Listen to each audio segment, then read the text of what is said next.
নতুন এক অভিজ্ঞতা নিয়ে আবারও নতুন একটা সকাল শুরু করলাম। হ্যালো এভরিওয়ান, আসসালামু আলাইকুম। শুভ সকাল সবাইকে। এই যে দেখুন, সকাল সকাল আজ আমি আমার গাছগুলোকে লোশন স্প্রে করছি। বিষয়টা আসলে সেরকম না। লোশনের এই বোতলটা আমার ঘরেই ছিল, তার মধ্যে আমি পানি দিয়ে বেকিং সোডা ও লবণ মিক্সড করে গাছগুলোতে স্প্রে করে দিচ্ছি। এভাবে এগুলো দিলে গাছের পোকামাকড় ও পিঁপড়া খুব দ্রুতই দূর হয়ে যায়। আমার এই গাছগুলোকে অনেক দিন ধরে লাল পিঁপড়া ও কালো পিঁপড়া দেখা যাচ্ছে খুব বেশি পরিমাণে।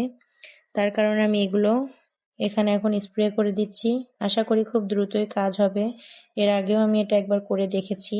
যারা ঘরের মধ্যে এভাবে বিভিন্ন গাছ লাগিয়ে রাখেন, তারা একবার এটা চেষ্টা করে দেখতে পারেন, কাজ হবে ইনশাল্লাহ। আর এই যে আমার পেঁপে গাছগুলোতে কোনো ফলন নেই, তবু আমি লাগিয়ে রেখেছি মনের শান্তি থেকে। যারা কোনো কিছুই করেন না, এভাবে ঘরের মধ্যে গাছ লাগিয়ে সেগুলোর যত্ন করতে পারেন। তার থেকেও বড় কথা, আপনার এগুলো মানসিক শান্তি দেবে। কোনো